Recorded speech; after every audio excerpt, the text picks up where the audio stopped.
Welcome to the MLB Slate Breakdown. I'm Jason Gilbo. With me is Brent Hine. Taking a look at today's 15-game slate on FanDuel and DraftKings. Not a bad slate here. Pretty top-heavy pitching night, I feel, though. Yeah, it is a pretty interesting night for pitching. You have three guys at the top that I think are all really, really, really good options. And then you have like a lot of people that are just like, I don't know that I want to use them, but I don't know that I want to stack against them. It's a very interesting slate, I think. Yeah, there's no real, gas can on the hill. I mean, you got a couple high totals, but still, we obviously have cores in play. And then there's a lot of names I feel like a lot of people may not know about as far as guys on the hill tonight. Yeah, I mean Jason Hamill's on the slate, so there's at least one gas cannon. That's true. So yeah. But we can always trust Texas bats. Yes, we can. First game here, we got a good AL showdown. Seattle and New York. Domingo German versus Marco Gonzalez. Game I have some interest in. I think there's some bats in here. I don't really have interest in either pitcher. Not that they've been pitching bad. It's just more of the offenses that they're facing. Yeah, generally I would have more interest in Marco Gonzalez, given that I actually think he's a relatively decent pitcher now that he's made some of the adjustments. We've talked about it before. He's gone the way of Masahiro Tanaka, and he's like just throws off speed stuff nowadays. Yankees are projected for a lot of runs, which is kind of interesting, just given Gonzalez just has not been a complete gas can this season.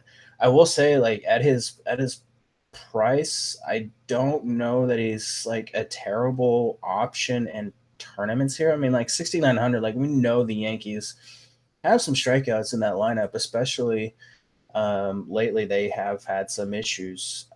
He might be a viable tournament option, again, just as a value option. I don't know. I can't find myself having a lot of interest in the Yankee bats here just because I know they're going to be popular and I feel like they're going to let us down. Yeah, the only guy that I have some interest in is just Gleyber Torres, who just continues to mash. And we talked about his success against sinkers so far in his career. A pitch that Gonzalez has thrown 35% of the time. But I'm with you. I mean, if you want to use a stand at 5K, that's fine. Obviously against the lefty, but I'm kind of with you. I'm going to be going with some other options just because it's a 15-game slate, and we know the Yankees are just always chalky, especially against lefties.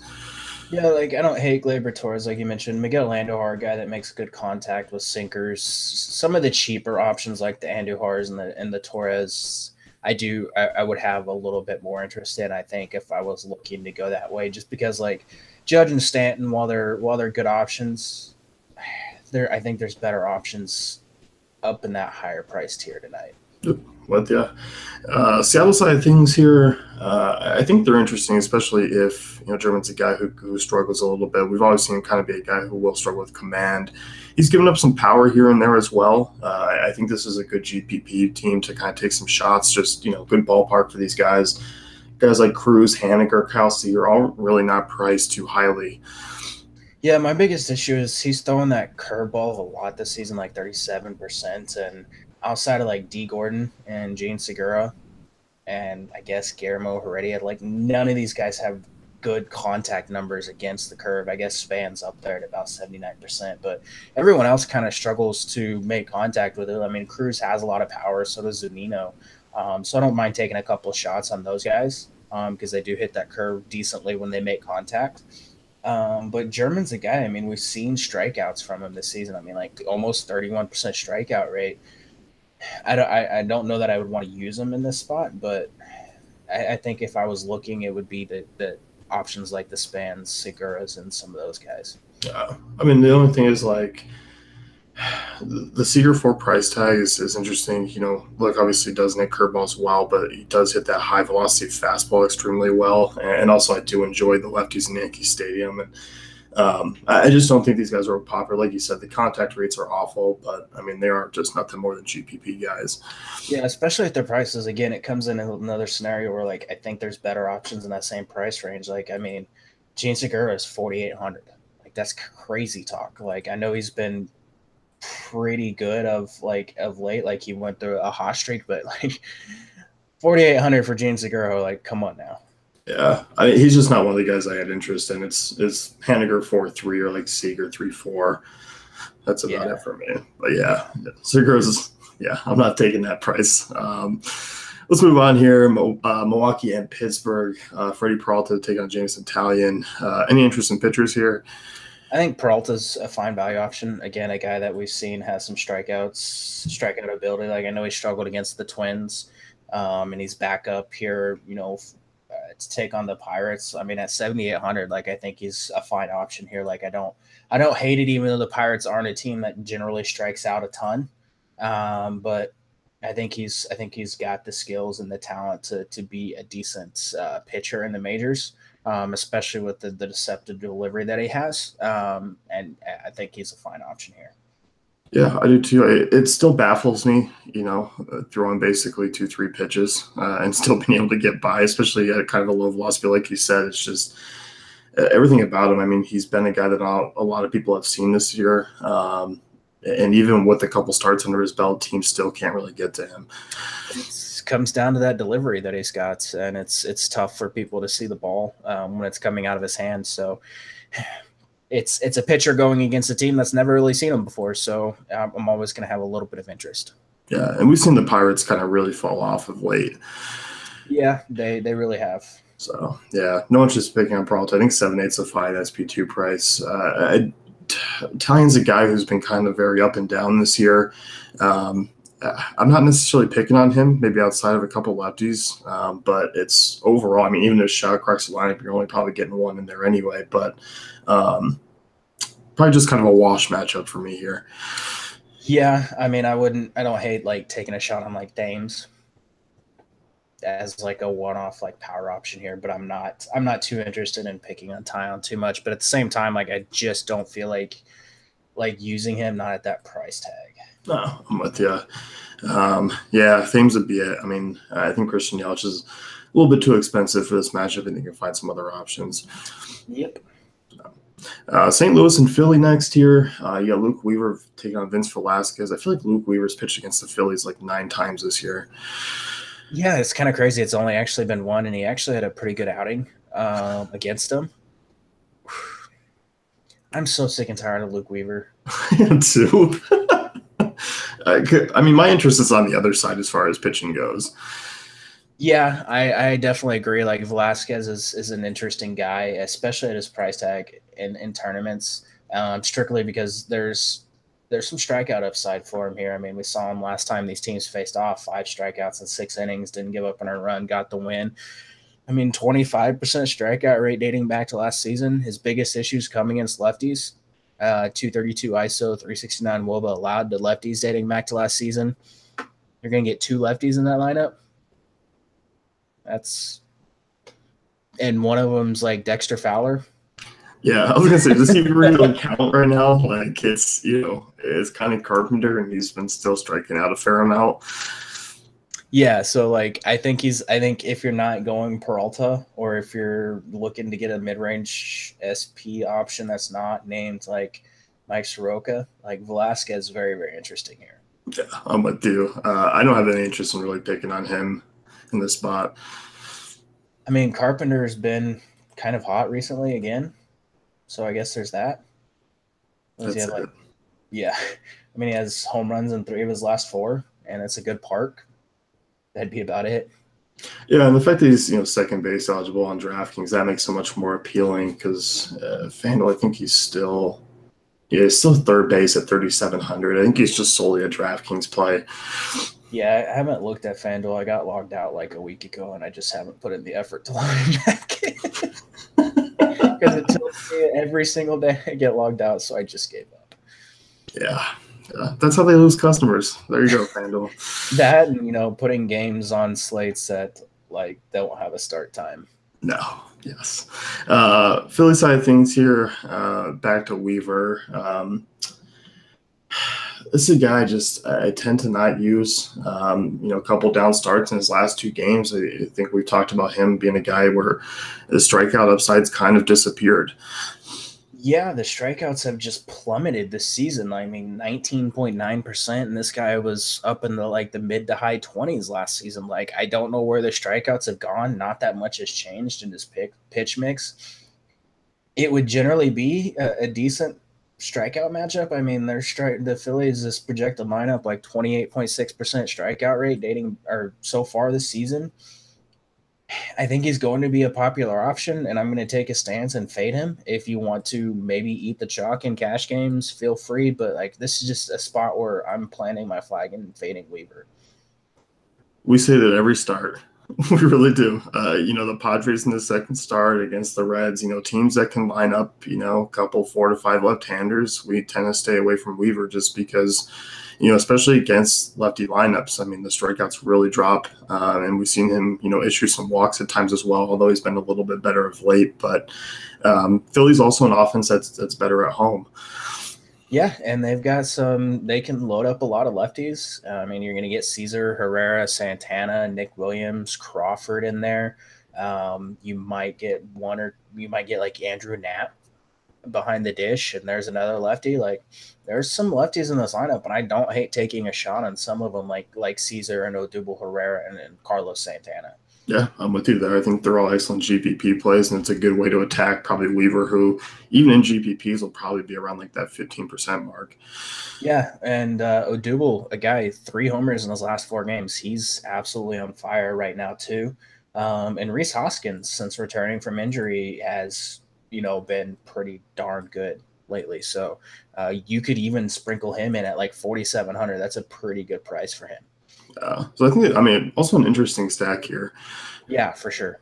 So, moving on, Baltimore and Washington. Jeffrey Rodriguez taking on David Hess. Hess we know a little bit about now. Rodriguez, a guy making a start this year, has some okay numbers down in the minors. I'm not exactly attacking him here, but I'm not exactly using him. And I think at 5'9", people might. I would say that people might go there. I mean, depending on how deep he goes in this game, like his only start against Atlanta, he only went 4.2 through about 63 pitches. I mean, the numbers are okay from the minors: 3.31 ERA, 122 WHIPs, 72 strikeouts, and 13 outings. Not terrible. Like, this is a Baltimore offense that we like to pick on. So at 5'9", you might be right. People might go there. I don't know if his, like on DraftKings, like I don't know that 20 points, 21 points is going to happen for him tonight. No, I don't think so either. And like you said, the depth that he goes in this game is going to be something that's of concern. But then again, we still see people take Yarbrough on or Pruitt, these guys on 15-game slates. It's true. So, I'm not really exactly attacking him here. There's no Baltimore bat that really stood out to me that I really liked. There are a lot of cheap guys, but there's a lot of cheap guys elsewhere. Yeah, and the Orioles are bad. Yeah, very bad. This lineup when Machado eventually gets traded, oh, man. Oh, man. Yeah. It's going to make our lives really easy as far as pitching goes. Yeah. Washington side of things here. This is a good spot for Washington. I know they were kind of on the cusp of making it into your stacking article. Yeah, they were. I mean, it was a really good spot for them last time they faced off against David Hess, and they sucked. I don't think that's going to happen again. This is something I talked about last time Hess took the mound. Like, he had put up some decent outings, and nothing really changed with his pitch mix, and he just kind of got a little bit lucky. I feel like it's probably the same thing here. I am very, very interested in some of these Washington bats. Like Hess, a guy just – it's fastball slider for the most part. He's struggled against lefties, 401 WOBA, 295 ISO allowed this season. You're getting a lot of lefties in here with Eaton, Harper, Murphy, Soto, Defoe. Maybe Matt Adams makes it back in the lineup. He's day-to-day. Still tilting to his last start. Oh, I am too. As soon as I realized that he was actually bunting, that's when I just went over the edge. Dude has like a 440% hard contact rating this season. Like, why the hell are you bunting? You're not going to hit a homer if you bunt. I didn't realize Dusty Baker was still there. Uh, Good old Dusty. I'm with you. I love the lefties in this spot. You mentioned that fastball. His fastball is just absolutely getting crushed this year. 454 WOBA, 359 ISO, 38% hard contact rate. And, he does throw that slider, 25, 26% of the time, but still throwing a fastball 60%. Yeah, and like you have guys like Adam Eaton against that fastball, 522 WOBA, 269 ISO. That's pretty solid. Bryce Harper, 386, 226. I guess that's okay. Daniel Murphy, 403 WOBA, 229 ISO. Soto, it's only 7 batted ball events, 418 WOBA, 429 ISO. Wilmer Defoe, 343 WOBA. Like there's some guys in this lineup that hit that pitch really, really well. You would have been better off just not, naming the guys who didn't have over a 200 ISO against it. Pedro Severino. Yeah. Um, it's just, Washington, they've been in these spots before. I feel like they've been in a lot of good spots of late and they've been letting people down. So I'm curious if that kind of takes some shine off their ownership a bit. It probably does. Like I definitely think like someone like Adam Eaton is a fine option because he's one of the cheaper ways to get exposure. Like Murphy, hits in 3 of his last 4, still hasn't really gotten going, but he's okay. Like Wilmer Defoe, a guy like is basically alternating good and bad games recently. He's really, really cheap. Gonna bat towards the bottom of that lineup. I don't hate taking a shot there. Yeah. The good thing with Murphy, he has yet to hit a ball on the ground. That is a good thing, yes. So, next here we got Atlanta and Toronto. Mike Soroka taking on Jaime Garcia. Soroka, I feel like, is a guy who I think caught the eye of people in the fantasy world a little bit more in that last start against the Mets. But obviously a guy who, we talked about now just has a ton of talent. If he just at that point caught your eye in a game against the Mets, then you have not been paying attention to Soroka or the Mets.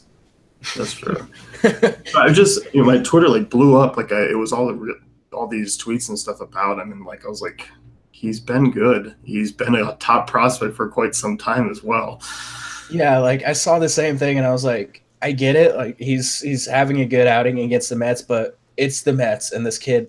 People should have known this kid was really good. It's a good spot for him. I have absolutely no issues taking him. It is a little bit weird that Vegas is as high on the Blue Jays as they are. I guess maybe the park factored into that a little bit. I think he's a fine option in all formats. I absolutely love him in the spot. The dude has strikeout potential against this lineup.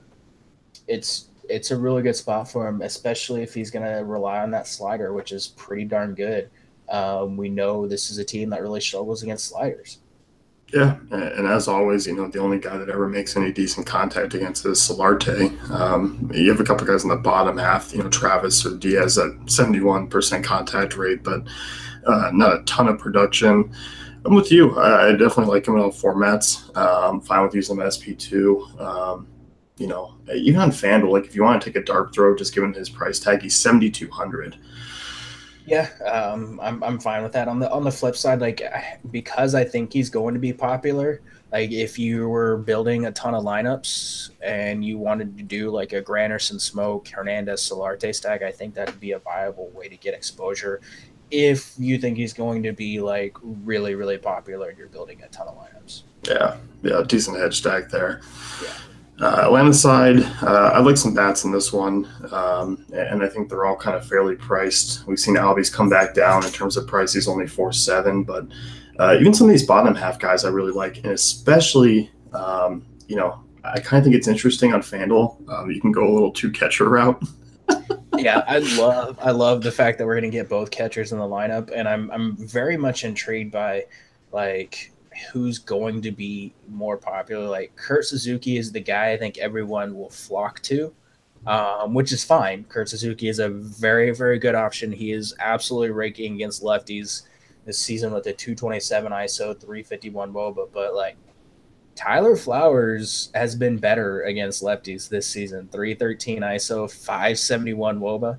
That's pretty good. I think those pretty good numbers.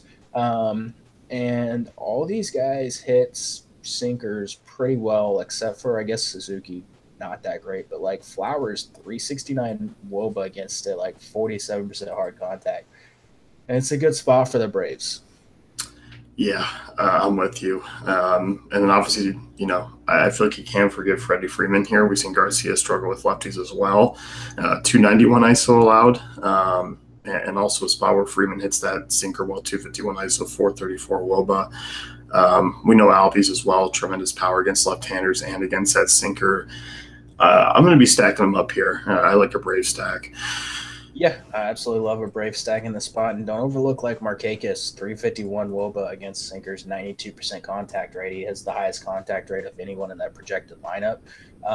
Pretty good spot for him. And like on the bottom of that order, like you're going to probably get like Culberson and like Johan Camargo, both guys that hit lefty or hit that sinker pretty well.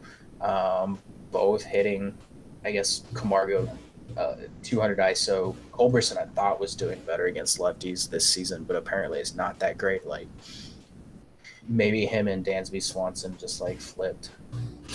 Yeah, I thought so too. But then again, I've been thinking the only time I see Culberson if he's hitting walk-offs. That he has been doing a lot of that. It's crazy. Like if you put Swanson and Culberson side by side on the field, like you can't tell the difference between the two of them. No, you can't. It's kind of crazy. Handsome fellas. Moving on here, Chicago and Cleveland. Mike Clevenger versus Carlos Rodon. Clevenger's an interesting pivot. I don't know how much exposure I'm going to get to him, but he does have some strikeout upside here, and he's a little bit cheaper than like a Verlander in sale if you want to go that route. It's a pitcher against the White Sox. I don't really know what else needs to be said. No, the strikeouts just keep on coming, and they're going to keep on coming. Yeah, like I know his strikeout rate this season is down to like 22%. He was up a little bit higher last season. But like this offense, 27% strikeout rate against righties this season. There's just so many strikeouts in that lineup, and he's a fine option if you're wanting to pivot off of Verlander, if you're wanting to pay down from Sale. Clevenger obviously doesn't have the safety of Verlander and Sale, and probably doesn't have the ceiling of the two, but like he still has a pretty high floor, and like just shut down this offense. Just struck out like 11 of them in 7 innings last time he faced them. Yeah, they made it really easy to just kind of plug in whoever's pitching against Chicago for the Indians. Yeah. So I don't mind him here. I have no interest really against him. He hasn't given up a ton of power. Just not a lot of production here on either side of the plates. No, I will say I guess Matt Davidson is heating up. He's got like homers in back-to-back games, I believe. But I'm still not going there. Other side of this one, I do like some Indians bats. You get a lot of kind of guys who will flip over and hit from the other side of the plate and still have tremendous power against lefties. Yeah, like it's kind of crazy. Like Rodon has not been super bad this like so far this season. I think he's given up 3 homers in his 2 starts. He's a guy that has like strikeout potential. Like he has high strikeout like numbers dating back to last season, but I'm still definitely interested in picking on him, especially with this Cleveland offense that it's like 5th in baseball against lefties this season. You have Lindor, you have Ramirez, Encarnacion. You have a lot of some of these guys, platoon guys that are going to be really, really good plays here. Yeah, you do. And, a lot of guys that hit sinkers well. And even in the back half of the lineup, I mean, Yan Gomes, crushing lefties this year, 420 WOBA, 255 ISO. And, we've seen a couple seasons where he's fallen flat against lefties. And he's kind of bounced back here. But we have seen also a track record. And he's, fairly cheap. If you want to toss him, he's 3,600. I think he's going to get overlooked. Yeah, I think the one guy I have my eye on the most is Brandon Guyer, and it's a price play. I mean, he's a guy at 255 ISO, 363 WOBA against lefties this season, 414 WOBA, 213 ISO against sinkers. Really good numbers. He might be one of my home run calls for the day, but he's in a good spot. Like Rajai Davis down at the bottom of the lineup. Like I said, the platoon guys are great options here, but don't overlook the lefties like Brantley and Alonso here either. Yeah, and even Eric Gonzalez hitting lefties well this year for me, like a cheap second base option. Yeah, I'm a little bit off of that 192 WOBA and like 22% hard contact rate against sinkers. in 32 batted ball events, but he's still a fine option if you're looking to punt. Next year we got Detroit and Cincinnati. There is some rain in this one that you'll need to keep an eye on. I don't have a ton of interest in it anyway, although I think there are a couple interesting one-offs on both sides. Yeah, there's definitely some interesting one-offs. Matt Boyd, a guy I hate picking on. I know he's been a little bit worse recently. I think he's given up 2 earned runs in a couple of these games now. So woohoo, falling off a cliff there. But I just don't know that I want to pick on him too much outside of like a Eugenio Suarez or like a Tucker Barnhart or Duvall.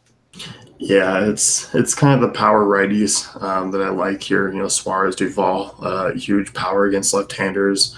I think you predicted Boyd's like exact line from last game because it never changes.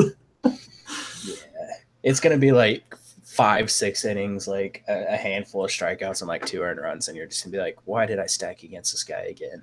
Yeah. It's funny looking through like the Reds bats. I mean, just insane hard contact against lefties this year. Yeah, and I mean, obviously you do have a good park, so like you have that going for you. Like, he knows Suarez 62%. Like that's just insane. Yeah, and then you have Duvall for 53, Barnhart 48, but even like Votto and Shepler. Not that I have really any interest, but still over 40%. Yeah, for sure. Like these guys are hitting lefties really hard. It's just a lot of it's not really doing much. Like, yeah. Detroit guys here, Sal Romano, usually a guy that I have some interest in picking on. I think there's interesting one-offs in this spot. The problem is I just have a hard time plugging them into my lineups over other guys, especially at these prices, because you're not really getting Detroit at a discount. No, you're really not. Like Candelario's priced up, like Leonis Martinez priced up, like Nick Castellanos, I mean, has been pretty hot over the last few games. He's kind of one of the only guys that's not super ridiculously overpriced. Like him and Nico Goodrum are guys that aren't super expensive. Goodrum's kind of interesting. I mean, against righties this season, 236 ISO, 323 WOBA. Not terrible numbers there. And then you look at like his numbers against Romano's fastball. 7 batted ball events, 758 ISO, 778 ISO, 758 WOBA. Not terrible, but hits sinkers pretty well.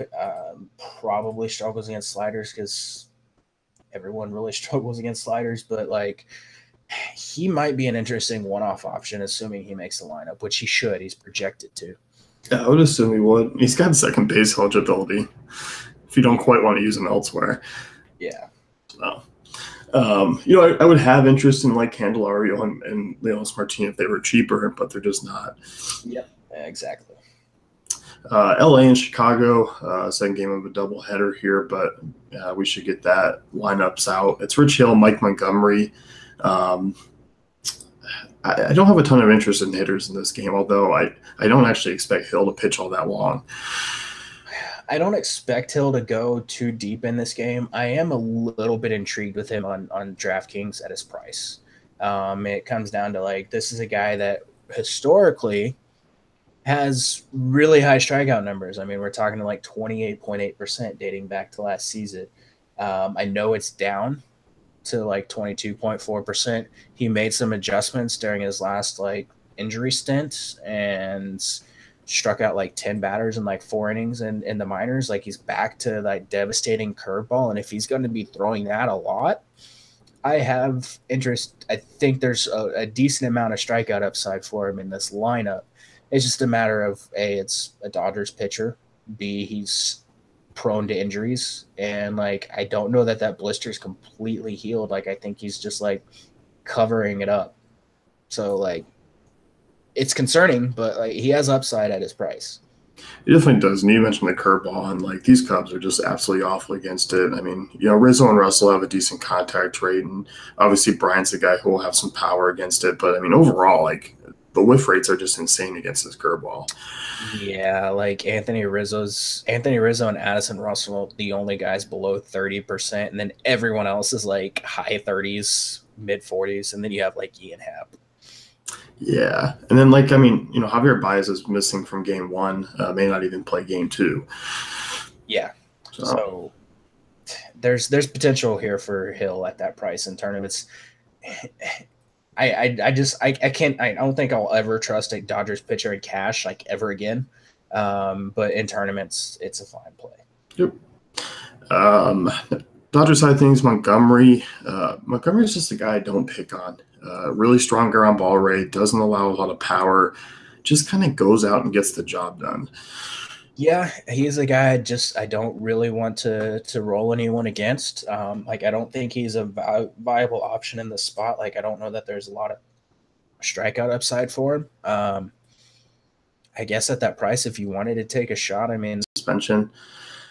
I don't think so. I It think was like one game, and then I know he was still popped up in the lineup over the last few days. he did not serve it yet. Uh, Probably had to keep an eye on that. Like I know he appealed it, so he'll serve it once his appeal process is done.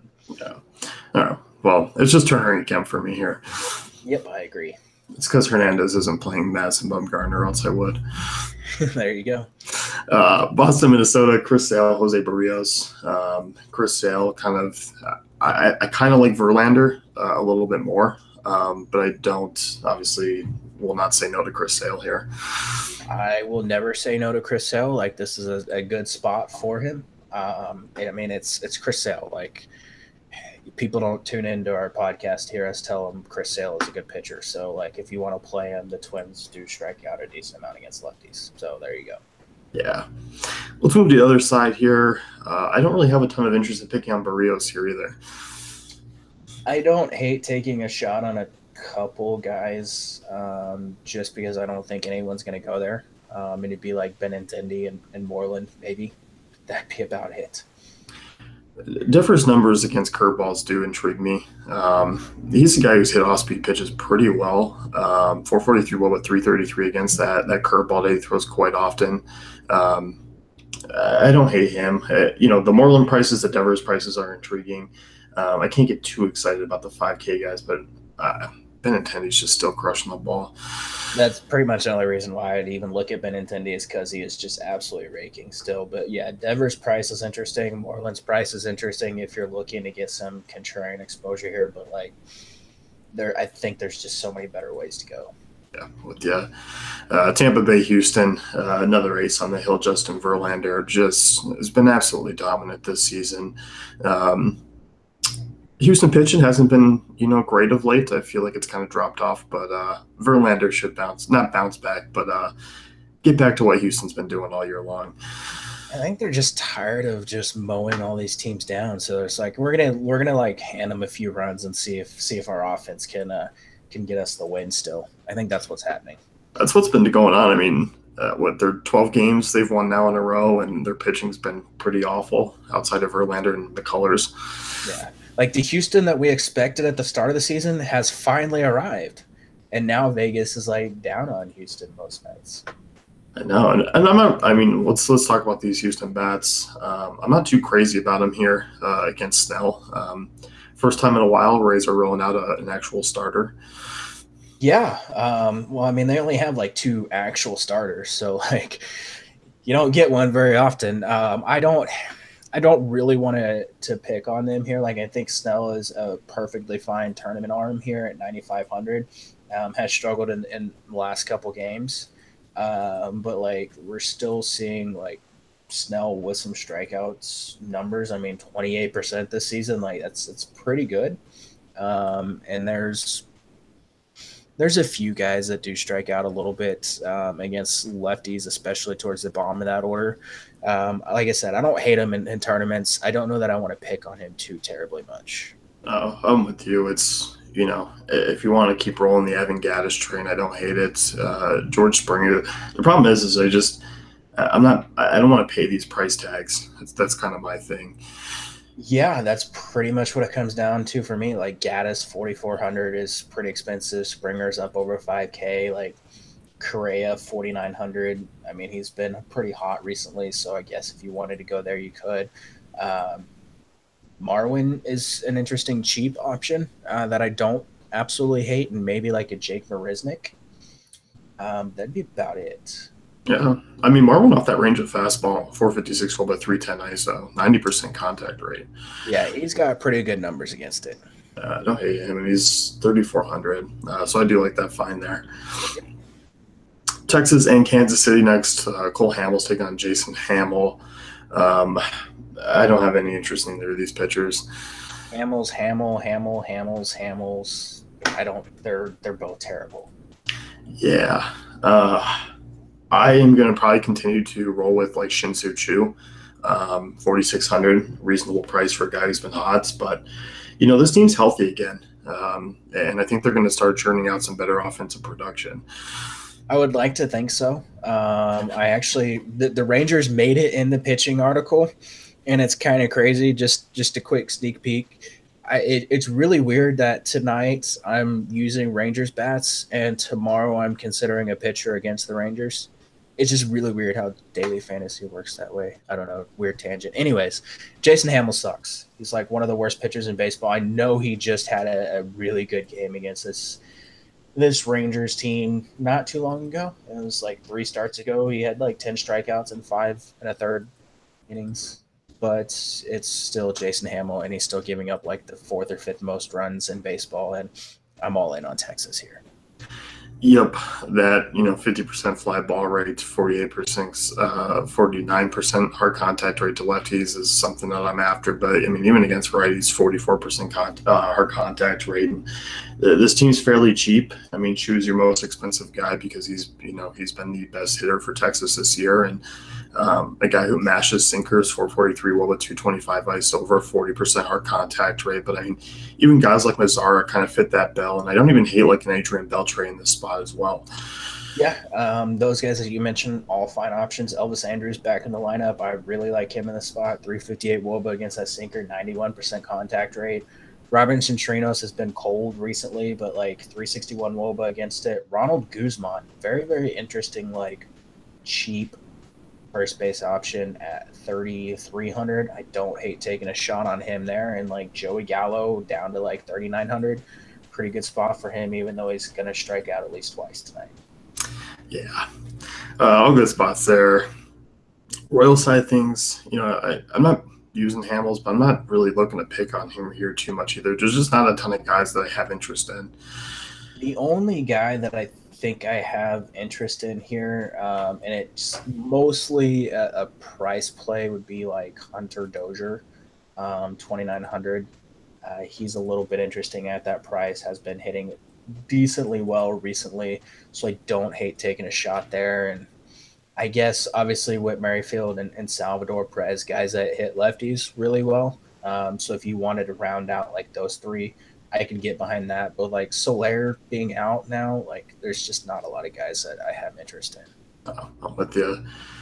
Mets and Rockies, Jason Vargas versus German Marquez, Vargas and Coors. Let's get going here. As much as I want to pick on Jason Vargas, I just have to wonder, like, before getting that, how many homers is Brandon Nimmo going to hit tonight? I think one for sure. I think I would be getting a little too excited if he went back-to-back days with multi-home runs. Maybe he's going to do another inside the park home run, but he's going to run from, instead of going first, second, third home, he's going to just go like third, second, first home and just be like, I'm just tired of all these homers. I mean, he's just been absolutely crushing. It finally got a bump in price. I don't know if that's because of Coors or because he's actually been hitting well. But still, I mean, these Mets guys are not badly priced. He's all the way up to like 4,800. Woo! But, I mean, like a guy with a 358 ISO and who's just been absolutely mashing night in and night out, like finally getting a price bump. Yeah. Yeah. Conforto coming to life a little bit of late. He's 4,500, Cabrera 42. All these guys are in play. Dominic Smith is interesting as well at 4K. Yeah, these guys are definitely interesting. Like, I love using like Nimmo, Cabrera, and then like Conforto, and then like Dominic Smith. Like, I know Mesoraco is definitely interesting as well behind the dish, but that Dominic Smith option is really, really interesting. Yeah, dude's hitting the ball extremely hard. Yeah, I like the lefties here. I'm not really on much of the righties outside of like a Messer Rocco. I know Frazier's been hitting well, but I think I'm going to go some other directions at third base. Yeah, I will say this: like Marquez throwing that 95 mile an hour four seamer about 46% of the time. Mesoraco 390 Woba 357 ISO against it. Pretty good numbers there. Yeah, and he's cheap. He's only 3,600. Yeah, that's a pretty fair price for a catcher in Coors. Yep. Colorado side, Jason Vargas, a guy who's struggled this year, except against that Brave start that we're still going to talk about at least once on a pod. The prices are high, but obviously, just these guys against lefties like Story, Arenado, LeMahieu, Desmond, there's just so much power potential. And I really like Desmond's price once again. Yeah, there is not a bad play from the Colorado side of this game. Like there just isn't. Everybody's in play. Like especially like I really like the lefties. I know like the LeMahieu's, Arenado Stories are going to be really popular. Desmond obviously a good option, but like Vargas against lefties this season, 433 WOBA allowed, 282 ISO, 46% fly ball rate. Yeah, Charlie Blackmon is expensive. I get it. It's tough to get him in, but 442 WOBA, 220 ISO against sinkers, which is what Vargas is throwing 45% of the time. 400 WOBA, 214 ISO against changeups. Yeah, Blackmon is a really good option. And then, like, if you're looking for guys that hit changeups really well, again, DJ LeMahieu, 405 WOBA, 223 ISO, 91% contact rate. If you can afford to pay up at second base, DJ LeMahieu is a very, very good option. Yeah, I'm with you. Like, I'm going to make a lineup where I kind of cheap out on pitching a little bit to get these guys in. I just feel like I have to tonight. Yeah, I mean, and it's really not that hard to get like a couple of cheap pitching options and then pay up at like some of these positions. Like you might need like one value option somewhere sprinkled through your lineup, like a Brandon Geyer or someone like that. But you can build a pretty strong lineup with a couple mid-range pitchers and then like one or two value options. Yeah, like with Velasquez, Soroka, like duo is not as you can start there. I feel like. Yeah, for sure. So, moving on to later games, yeah, Arizona and LA. Matt Cook taking on Felix Pena. I think there's some bats that are interesting in this game, especially given that Cook has just been absolutely imploding against right-handed bats. And I would like to see the Angels offense finally do stuff again. I mean, they did stuff last night. I mean, Albert Pujols homered. Like, how can you say they're not doing anything? Still, I want the completes. Give me an Angel stack that finally goes to town. Yeah. If people haven't been paying attention, I don't know where this Mike Trout guy came from, but like, he's been really good. He's sixth in WRC plus in Major League history. I think he just overtook Mickey Mantle. He might have. Obviously, against a guy like Matt Cook, who 280 ISO allowed to righties, Mike Trout is definitely a good threat to go yard here. I do really like him in the spot, but the righty stack like Kinsler, Trout, Upton, Pujols, Simmons, Maldonado, Young. You can load up a lot of lefties, and some of these guys aren't terribly priced. Like Kinsler at 4K, pretty good price. Like where the hell is Young? 2,600, pretty fair price. And Young has been hitting righties pretty well this season. It has. Like I'm with you. Like I have all the interest in the world with whatever right-handed bats in that lineup, and Kinsler's a guy we finally see some power lately. The contact's always been there, but finally, 199 ISO against righties. He's starting to kind of get going in the month of June. Justin Upton homered last night. Whenever he homers, I always my ears flop up because I'm like, is it a hot streak coming for Upton? Because I always like to jump on. When the Upton hot streak starts, it gains steam really, really fast, and then it's just like right off a cliff after like 6 games, or he gets hit in the wrist by a fastball, and that's the only way to end this hot streak. And the reason we're here talking about the Angels righties because we didn't exactly say the numbers, but Cook 403 WOBA, 282 ISO, 48% hard contact rate to righties. Yeah, so not good. Arizona, they've gotten going really of late. Been a tough team to pitch, against lately. Getting like Jake Lamb, and I think John Jay, good contact bat to start off there. You're moving Peralta down the lineup a little bit, but guys like Descalso and Kettle Marte, like all these guys hitting the ball extremely well right now. Yeah, I'm just gonna go out and say Vegas is way off with their 4.1 projected runs for Arizona. Like way off here. Like I'm so on the over. If I was a betting person, because I don't bet, it's not something I do here in the state of Oklahoma. um, I would be hitting the over on that. They actually made it in my stacking article. Like we haven't seen a lot out of Pena, like less than 40 innings dating back to last season, but he's a fly ball guy that's not. It's so weird. Like his strikeout splits, like if you look like one season in the minors, he'll have like a 30 something percent strikeout rate, and then like the next will be like 23%, and then like the next will be like 35, and then the next will be like 19, and it's just weird numbers. He's just not a guy that I think is very good. Like, I mean, he's been in the league since 2009 and he's barely put up like 40 or 50 major league innings. I'm all in on some Diamondbacks here. It's a good spot. They've all been really hot. Like four of the hottest hitters in baseball over the last like 14 days are Diamondbacks. Three of like the top 10 are like in the hard contact over the past 2 weeks are Diamondbacks. Like some good spots. Yeah, I'm with you. Like Jake Lamb is one of my favorite plays tonight. 494 ISO or 494 will, but 381 ISO against that range of fastball.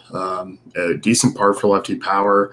I feel like a guy who's just going to get overlooked in this spot, and even a guy like David Peralta who's been hitting the ball extremely well. I mean, the home runs, I can't explain it because the ground ball rate's still up a little bit, but I mean, still a guy who's hitting the ball well and getting a lot of RBI opportunity behind, Lamb and Goldschmidt and John Jay. He's bunting for homers. And even like Kilmore, I mean, 3.9, I know he's, been better against lefties this year, but I mean, still on a guy who's hitting the ball well. Yeah, it's why I put them in the article, and like even like Daniel Descalso is he was one of the like the top 14 or whatever hottest hitters in baseball over the last 2 weeks, which is crazy when Daniel Descalso is on that list. But against righties this season, 252 ISO, 395 WOBA, like he's hitting the ball really well, and I don't think people are really paying that much attention to it. No, I'm with you. This is a good game, and I think it's going to get a little bit overlooked. I completely agree. Next one here, we got Oakland taking on San Diego. Eric Lauer taking on Paul Blackburn. I kind of like this game a little bit. I kind of hate this game. It's more on the Oakland side for me. I do think there's some interesting one-offs that you can take. Yeah, I guess. It's just, man, I hate trying to rely on Oakland. Like Eric Lauer has been pretty bad especially against righties, like 400 WOBA, 200 ISO allowed. I mean, even lefties, like 399 WOBA allowed. Like, not really great numbers. And there are some bats, I guess, like Chris Davis, Mark Canha, that are a little bit interesting here. But man, I don't know. It's really tough to get excited about the Athletics now that they're like cooling off. It is. They're all GPP guys. Chris Davis is a little bit too expensive for me, especially in comparison to other options. But a guy who mashes, 231 ISO against lefties, 40% hard contact rate. But I like the Chad Pinders and the Mark Hannas. I think they're interesting mid-range options in this spot. And I don't hate a Marcus Semien either. I think he's an interesting guy to look at shortstop. He's only 4,200. It's not a spot that people will go. I wouldn't use more than one in the lineup, but I think they're all interesting one-offs. Yeah, I guess we get it. San Diego side, Paul Blackburn's a guy who hasn't pitched much this year. Cheap option. My interest was more on the Oakland side. It is very hard to get excited about Padres, especially after they let me down against Teheran over the weekend. We're not going to talk about that. Blackburn, a guy, has struggled against righties this season, but like it's only 25 plate appearances, and I think a little of that might be inflated by Evan Gattis just like raking against him. Some beard on beard crime. Hunter Renfroe, I guess. 200 ISO, 310 WOBA against righties this season, projected to bat cleanup. That's the best I can do. Is there any way Paul Blackburn comes out and has a decent start here? Because, I mean, that slider usage is kind of intriguing given all these Padres are just dreadful against sliders. And, Paul Blackburn had a decent start against the Royals. I would take 20 DK points out of him. I would say he's not a terrible tournament option at 5,300. The range of outcomes is extremely large, but it's there. I mean, the range of outcomes is basically his game log. Like, if you look -19 and 19.7, that is pretty much the range of outcomes you're going to get with Paul Blackburn. But Gaddis doesn't play for San Diego. He doesn't, at least not right now. Oh, man. Miami, San Francisco, you got Dan Straley. I'm going to refer to Derek Rodriguez as Pudge's son. I'm not going to call him Derek Rodriguez. Pudge Jr. Yeah, Pudge Jr. It just makes me miss Pudge. Yeah. Baseball was better with Pudge. It really was. This game is so meh for me. It has been. This whole series, it's been back and forth because they just played Miami, has been so meh. I don't know. You big Pablo heating up. Yeah, he's out of Boston. He's back in San Francisco. He's cut down the weight a little bit again. Skinny Pablo. Oh, man. He did crush that home run. I don't want to talk about this game. Hey, I will say, I mean, Strayleaf guy, like, hard contact to lefties is up, 204 ISO allowed this season. And I'm not joking, like, Pablo against righties, 200 ISO, 366 WOBA, good hard contact. Like, he has been hitting a little bit better recently. And, like, Joe Panic and McCutchen belts, I might be willing to take a shot on some of these Giants on, like, one of these late night slates. I like the belt price. I don't know. If I play Sandoval, it's all because of you. So I don't mind them here. I do like Joe Panic leading off at 3,200. It's a good value. You mentioned Australia. This is a guy who's just not good. Looking at his recent starts, I mean, a guy who's finally kind of struggled a little bit more. But, I mean, the blow-up should just continue to happen. I feel like there's one where there's going to be a major blow-up because he's been extremely lucky in certain games. Yeah, and like I said, like, McCutchen's been hot recently. Decent numbers against righties this season, like 168 ISO. Like, some of these guys against Straley's like fastball have really good numbers. Like McCutchen 347 ISO, Panic 293, Posey 240, Belt 276, Pablo 400 ISO, Mac Williamson 267 ISO, Gorky Hernandez 351 ISO, Kelby Tomlinson 226 ISO. That's a lot of power. That's a lot of power. I'm just gonna say that. Man, I feel like you're all in. If you don't have a giant stack tonight, I'm going to be disappointed. I might. Rodriguez on the flip side pitched well against his team. Worked into the seventh, 2 earned runs. The only start he really struggled against was the Nationals, but he's looked good and he's missing bats. I think he's a very, very fine, like, again, tournament option or late night option in this spot. Just because Miami is terrible. He's definitely a late night option. When you look at those pitching options, it's probably Blackburn and Rodriguez. Yeah. Might be a good idea to fade the late night slate if those are your top options. No interest for me really picking on him. I agree. I think he's an interesting, SB2 tournament guy. Yeah. Home run calls. What do you got? Brandon Geyer. And let's do it. Pablo. Oh, boy. I like it. Jake Lamb for me. Rake Lamb. Yeah. And then man, stuff. I'm going to say Daniel Murphy gets on the board tonight. I dig it. That's it for us. Enjoy tonight. It should be a pretty high-scoring slate, I think. I hope so. I know, me too. But we'll be back tomorrow. Good luck tonight. Check out DaveFastCafe.com for our content and tools. Good luck.